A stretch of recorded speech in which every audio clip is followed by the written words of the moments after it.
GTC. Let's jump right into the topic of conversation. Who is the MVP of the National Football League? My opinion, it's a runaway, straight up, no doubt, clear-cut candidate, in my opinion. But let's dive into some of the other candidates and see some of their qualifications. So as you can see, Dak Prescott has thrown for 4,237 yards, 32 touchdowns, 8 interceptions, and a QBR of 70.5. As you can see by Dak's stats, his performance is speaking for itself and showing that he is and should be mentioned in this MVP race. His team is 11-5. He has them on track for the playoffs, as well as a possible second round appearance and a possibility of a Super Bowl if he can continue his MVP type performance and play. Josh Allen has passed for 3,947 yards, 27 touchdowns, 16 interceptions, and a QBR of 68.2. Now, with Josh Allen's stats, at the beginning of the year, they started off red hot. Then he simmered off some and started, losing.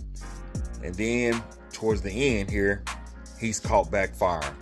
He's found the running game. He's starting to find his other receivers, besides Stephon Diggs. And like I said, you can see that the numbers on the back end have started to grow tremendously as far as his touchdowns, his yards, and his INTs are going down instead of going up. Next, we have Tua Tagovailoa, who's thrown for 4,451 yards, 28 touchdowns, 12 INTs, and a QBR of 58.8. As you can see, Tua has been balling for show.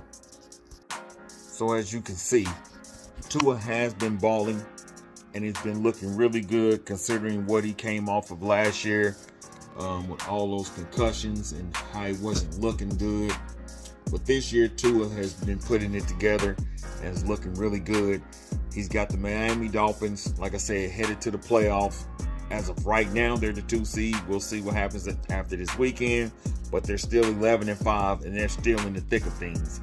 And all of that is because of Tua Tagovailoa and their left arm. You have to give this guy props and credit, and you put him in that MVP conversation because they would not be there or have the record that they have without Tua. Next, we have Brock Purdy, 4,280 yards passing, 31 touchdowns, 11 interceptions, 72.7 QBR, which ranks first among all quarterbacks. So, Purdy has had some not so pretty moments, but all in all, being 12-4, having the 49ers primed and ready for a Super Bowl run, the number 1 seed, the number 1 in their division in the NFC West. This kid is overperformed and he's outperformed his pay.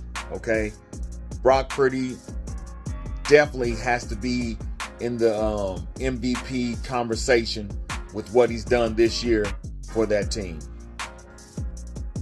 Lamar Jackson has passed for 3,678 yards, 24 touchdowns, 7 interceptions, and he has a QBR rating of 65.3.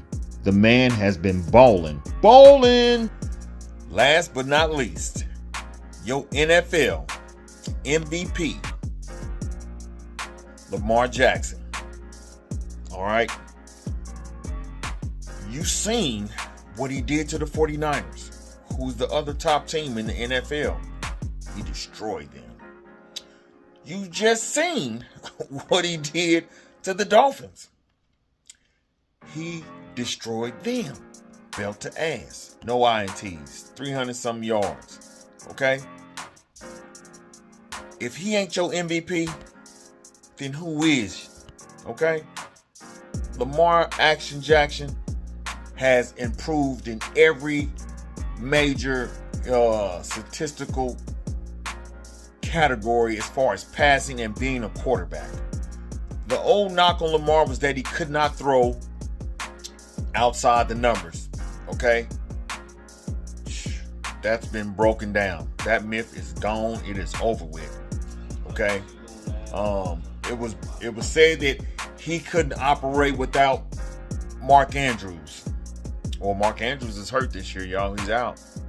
And he's got that kid, Isaiah Likely, looking like Shay Sharp or somebody. Okay? Shay Sharp mixed with Tony Gonzalez or something. That kid balling. But who throwing it to him? Putting it on point. Lamar Action Jackson. So, again, all these guys are great, but there's only one clear-cut MVP candidate, Lamar Jackson.